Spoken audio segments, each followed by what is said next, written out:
My name is Brian, I'm 37, and my wife's name is Emily, who's 34. We've been married for 8 years, and for most of it, I thought we were one of those couples everyone envied. We had that picture-perfect suburban life. A nice house, 2 kids, and careers that allowed us to spend weekends together. I'm an IT manager, and Emily runs a successful interior design business.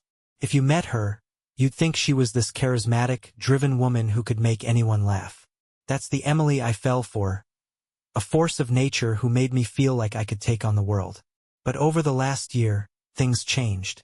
She became distant, her temper flared more often, and our conversations started feeling transactional. At first, I chalked it up to stress from work. Her business had taken on a couple of high-profile clients, so I assumed the late nights and weekend site visits were just part of the grind. I wasn't suspicious, not at first. I wanted to trust her. But then the signs started piling up. The new lingerie she didn't wear for me, the giggles over texts she'd quickly swipe away, and the sudden secrecy with her phone. One night, I casually said, "Who's texting you so late?" And she snapped, "Just work, Brian. Not everything's a conspiracy." That night, I lay in bed staring at the ceiling, feeling the first seeds of doubt take root. It all started unraveling the night of Emily's girls' night out. She had been planning it for weeks, hyping it up like some big event. I wasn't suspicious, but something about the way she spent hours getting ready made me pause. She came downstairs in a tight black dress I hadn't seen before, her hair perfectly styled, makeup flawless. She looked stunning, too stunning for a casual dinner with her girlfriends. "Wow," I said, trying to be lighthearted. "Should I be worried about you turning heads tonight?" She gave me this fake laugh, the kind you give to someone who's overstayed their welcome. "Don't wait up, okay? We might stay out late."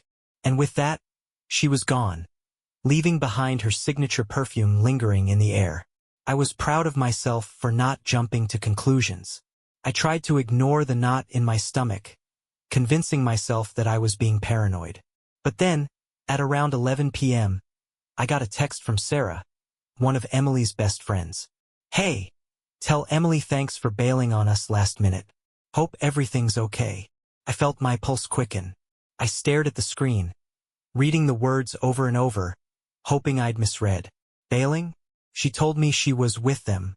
I replied casually, "What do you mean?" She said she was out with you guys. Sarah responded almost instantly, No. She texted earlier saying she couldn't make it. Is she all right? My mind raced. Where the hell was she? My hands were shaking as I set the phone down. I wanted to call her, to confront her right then and there, but I stopped myself. I needed to know the truth first. At around midnight, Emily came home. Her hair was a little messy, her lipstick smudged, and she had this flushed, distracted look on her face. She walked in like everything was fine, like she hadn't just shattered my trust. "Did you have fun?" I asked, watching her carefully. "Yeah," she said, kicking off her heels. "We just stayed at the bar for a while, catching up. Nothing crazy." I clenched my jaw, feeling my teeth grind. "Funny. Sarah texted me. She said you bailed." Her eyes widened for a split second, just a flicker, but I caught it. Then she smiled, too wide, too forced. "Oh, that. Yeah, I wasn't feeling great, so I didn't go. I just drove around for a bit to clear my head." "Drove around?" I repeated, my voice sharper than I intended. She sighed dramatically, like I was being the unreasonable one. "Brian, can we not do this right now?" I'm exhausted. She disappeared upstairs before I could say another word. I sat there in the living room, staring at the front door, wondering where the hell she'd really been. The air felt heavy with something I couldn't name yet, but deep down, I knew this was just the beginning. After that night, the seed of doubt grew into full-blown paranoia. I started paying closer attention, not openly, of course. I wasn't about to tip her off. Emily had always been quick on her feet, but I had a feeling she wasn't as careful as she thought she was. It was 2 weeks later when I found the first piece of undeniable evidence. Emily had left her laptop open on the kitchen counter, which was unusual since she guarded her devices like they held nuclear codes. I didn't intend to snoop, I really didn't. But as I passed by, a notification popped up in the corner of the screen. It was a message from someone named Zach. Zach, can't stop thinking about last night. You're amazing. My stomach dropped. My hands moved on their own, clicking on the messaging app before I could even process what I was doing. What I found made my blood boil. The messages were flirty, downright explicit at times. Zach, wish I could have stayed longer. Emily, me too. Brian is so clueless, it's almost cute. I felt like I'd been punched in the gut. My chest tightened, my vision blurred, and for a moment, I thought I might pass out. She was laughing at me, at my trust, my love, my blind faith in her. Then, I saw something even worse. A hotel reservation confirmation email. It was from the same night as her girls' night out. She'd booked a room at a boutique hotel downtown. I took a screenshot of the messages and forwarded them to myself. My hands were shaking so badly, I almost dropped my phone. I was furious, heartbroken, and nauseated all at once. But I didn't confront her right away. No, I needed more. I needed everything. Over the next few days, I played it cool. I kissed her good morning, complimented her cooking, even laughed at her terrible jokes. Inside, I was a wreck, but I wasn't about to let her see it. That Friday, she told me she had another site visit for a client and wouldn't be home until late. I smiled, nodded, and kissed her goodbye like the loving husband I used to be. But as soon as she left, I sprang into action. I had already placed a GPS tracker in her car. A desperate move, I admit, but I needed to know the truth. I watched the little red dot on my phone's app as it moved across town. Sure enough, she ended up at the same boutique hotel. I drove there, parking a few blocks away, my heart pounding like a war drum. Part of me hoped I was wrong, that I'd find her meeting with a client or doing something innocent. But deep down, I knew. I walked into the hotel lobby and approached the front desk. Hi, my wife just checked in, but I think I left my wallet in her car. Room 214, right? The clerk didn't even hesitate. Yes, sir. Do you need a spare key? I nodded, feeling a grim sort of satisfaction. She'd used her real name. She hadn't even tried to hide it. Keycard in hand, I rode the elevator up, each ding making my stomach twist tighter. When I reached the room, I stood outside the door for a moment, listening. Laughter, muffled voices. I slid the card into the slot, the green light blinking at me mockingly. When I opened the door, the scene was straight out of a nightmare. Emily in bed with a man I'd never seen before. She froze, her eyes wide with shock. Brian, what the hell are you doing here? I didn't say a word. I just took a picture of the two of them, then walked out, leaving her shouting my name behind me. When I got home, I sat in my car for a good 10 minutes, gripping the steering wheel so tightly my knuckles turned white. My mind was racing, bouncing between heartbreak, rage, and the cold, hard reality of what had just happened. I couldn't go back into the house and pretend everything was fine. Not this time. Emily had crossed a line, and there was no way I was letting her get away with it. About an hour later, Emily came home. She didn't slam the door like I expected. She closed it softly, probably hoping not to wake the kids.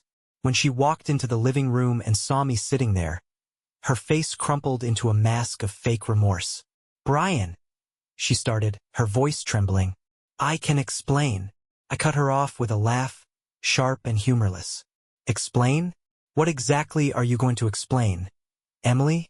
The fact that you've been sneaking around with some guy while I'm here holding our family together? Or how you're so bold that you didn't even bother covering your tracks? Her lips trembled, and for a moment, I thought I saw real guilt in her eyes. But then her expression hardened.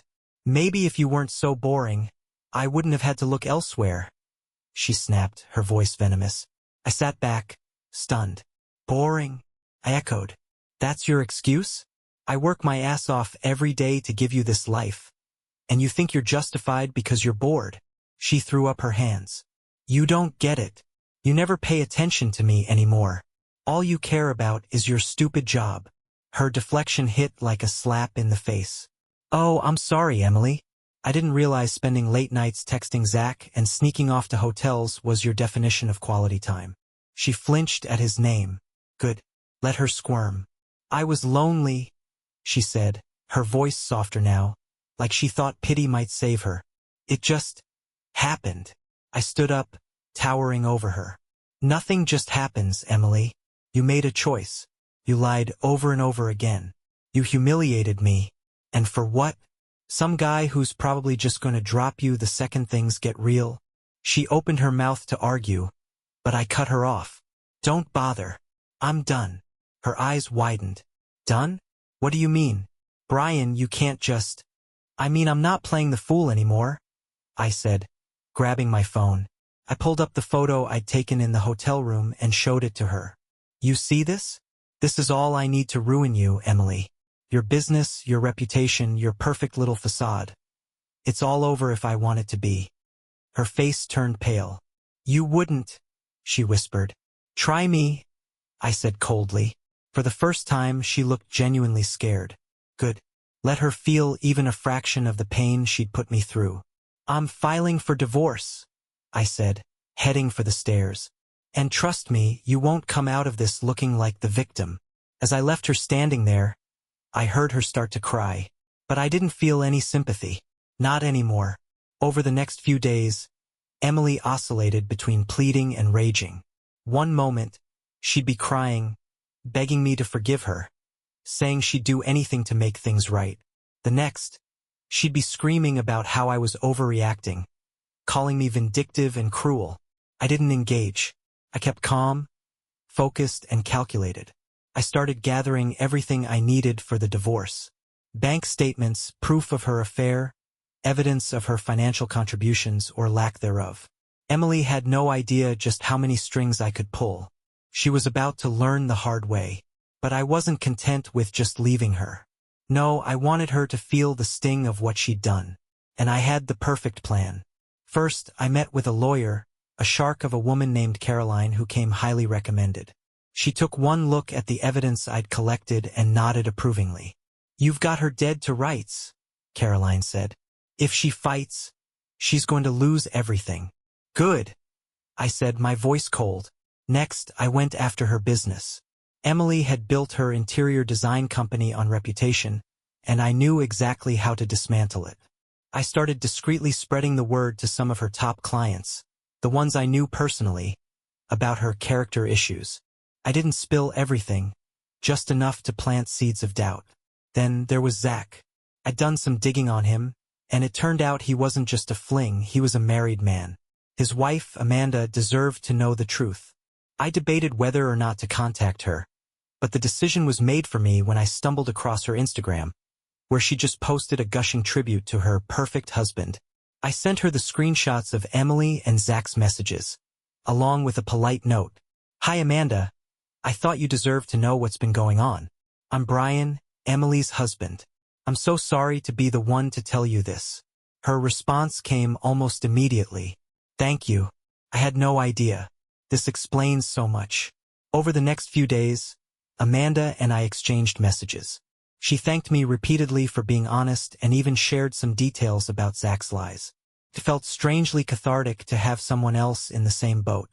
When Emily found out about my little campaign, she was livid.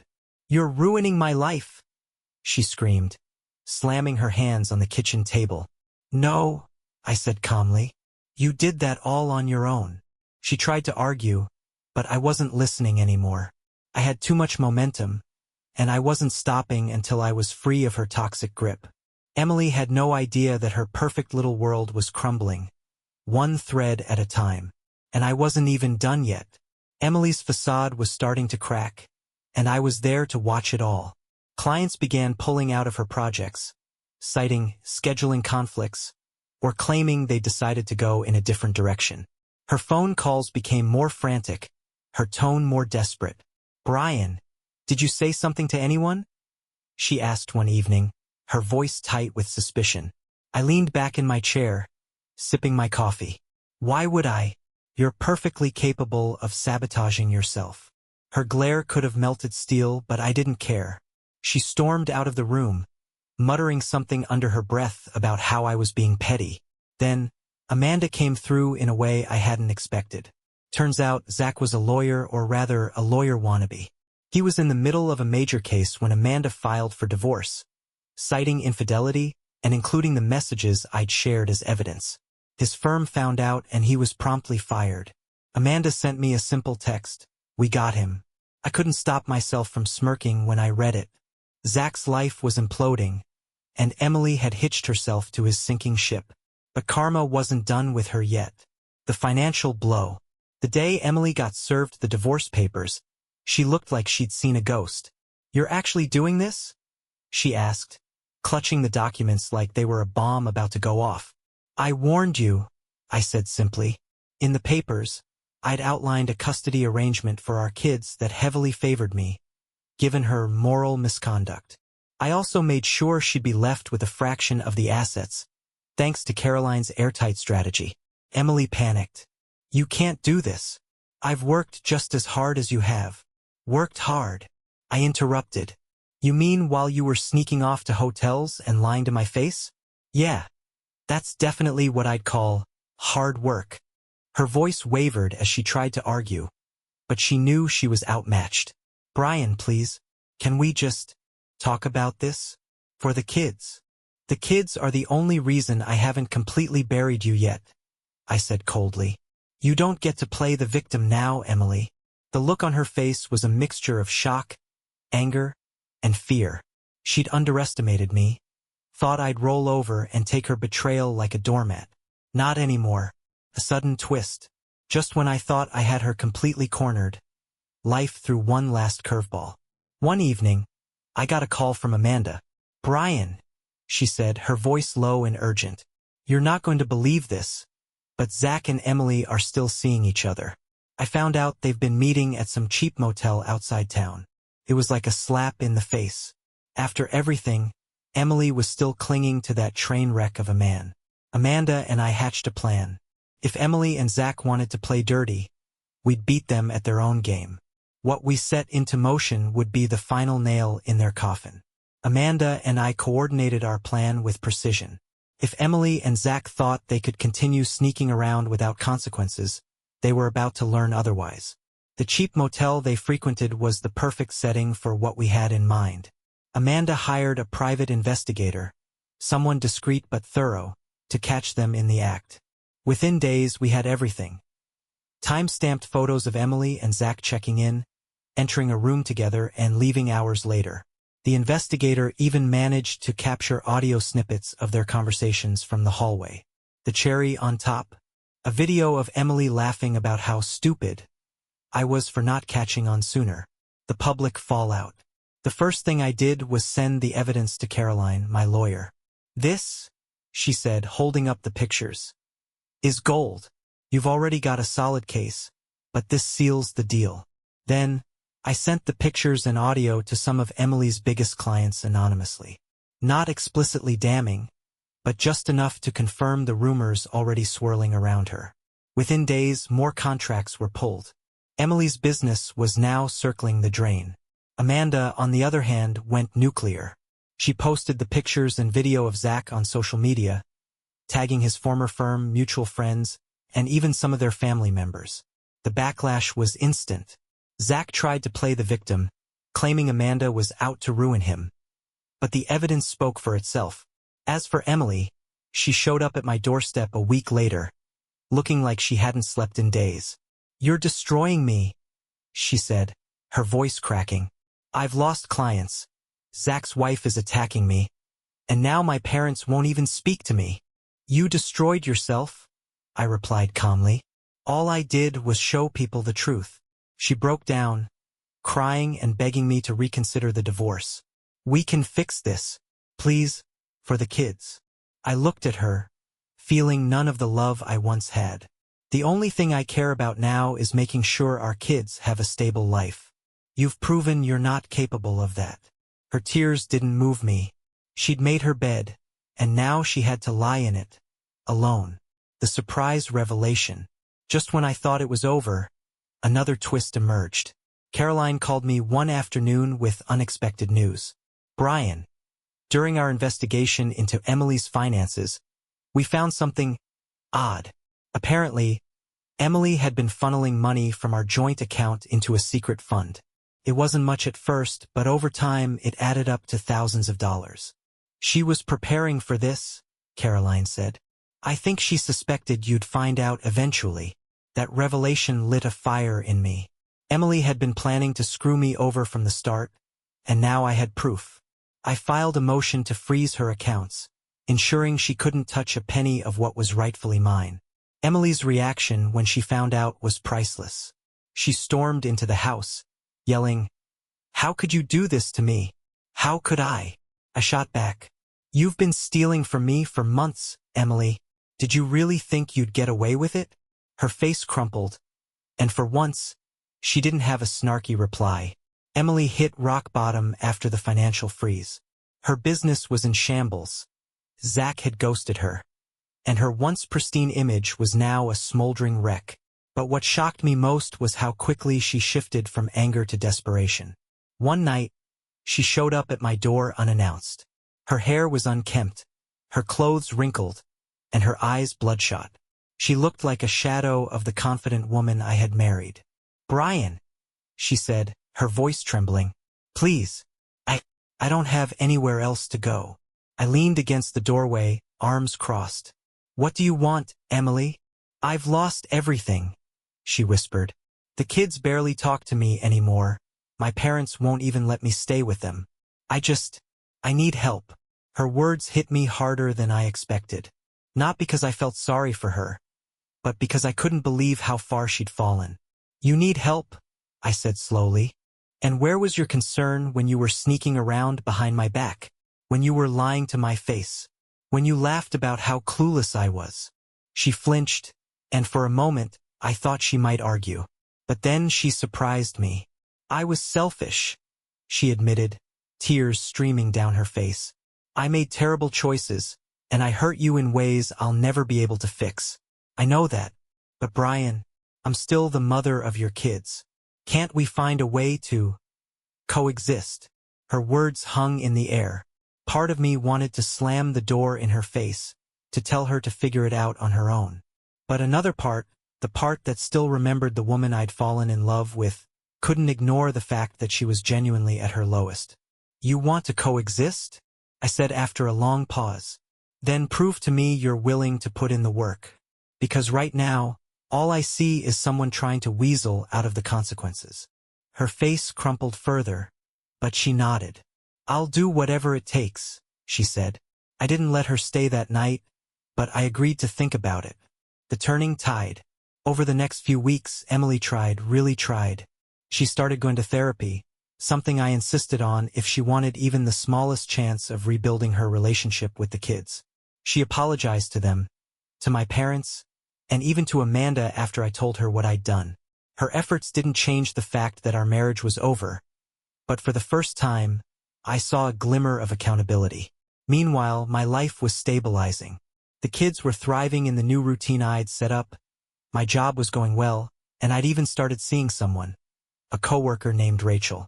She knew about my situation and was patient, kind, and understanding in a way that felt foreign after years of Emily's toxicity. Emily noticed, of course. "You're seeing someone," she said one afternoon when she came to pick up the kids. It wasn't a question. "I am," I said simply. She didn't lash out like I expected. Instead, she nodded. "She's lucky," she said quietly, before getting in her car and driving off. Felt strange, almost bittersweet. For the first time, it felt like we'd reached the end of a long, brutal battle. It's been 6 months since the chaos finally ended, and life feels peaceful. The divorce was finalized 3 months ago, and I walked away with everything that mattered. Full custody of the kids, the house, and a renewed sense of self-worth. Emily got supervised visitation rights until she could prove she was stable, and to her credit, she's been sticking to her therapy sessions. I won't lie, there are still moments when the anger creeps in. When I think about how much she put me through, how she jeopardized our family for some cheap thrill. But those moments are fewer and farther between. Most days, I focus on the good. My kids, my career, and Rachel, who's become an anchor in my life. Emily, on the other hand, is still rebuilding. Her business is gone, her reputation in shambles, and as far as I know, she's still single. The kids are polite to her but distant, something that breaks her heart every time she sees them. I don't interfere. It's their relationship to navigate, but I can tell she's trying. The final act of closure came last week when Emily asked to meet me for coffee. I was hesitant but agreed, if only to keep the peace for the kids. She looked better, healthier, calmer. When she spoke, her voice didn't carry the bitterness or defensiveness it used to. "Brian," she began, "I know I don't deserve forgiveness, but I want you to know how sorry I am. For everything. I've spent months trying to figure out why I did what I did, and the only answer I have is, I was selfish. You didn't deserve any of it." Her words were genuine, and for the first time, I felt something shift inside me. Not forgiveness exactly, but something close to it, a release of the weight I'd been carrying. "I appreciate that," I said, "but forgiveness isn't about you. It's about me letting go of the past so I can move forward. And I am moving forward." She nodded, tears brimming in her eyes. "I hope one day we can be, not friends, but maybe just two people who can exist in the same space without all the pain." I didn't make any promises, but I left that coffee shop feeling lighter than I had in years. Reflection. If there's one thing I've learned through all of this, it's that betrayal doesn't define you. It feels like the end of the world when it happens, but it's really just the beginning of something new. To anyone reading this who's going through something similar, know your worth. Don't settle for lies, excuses, or half-hearted apologies. Take control of your life even when it feels impossible. I did, and now, for the first time in a long time, I feel free. Thank you for staying with me. This crazy journey is finally over and I'm ready for what's next. Subscribe to the channel so you don't miss any more interesting stories. And leave a comment with what you would do in this situation. See you in the next videos.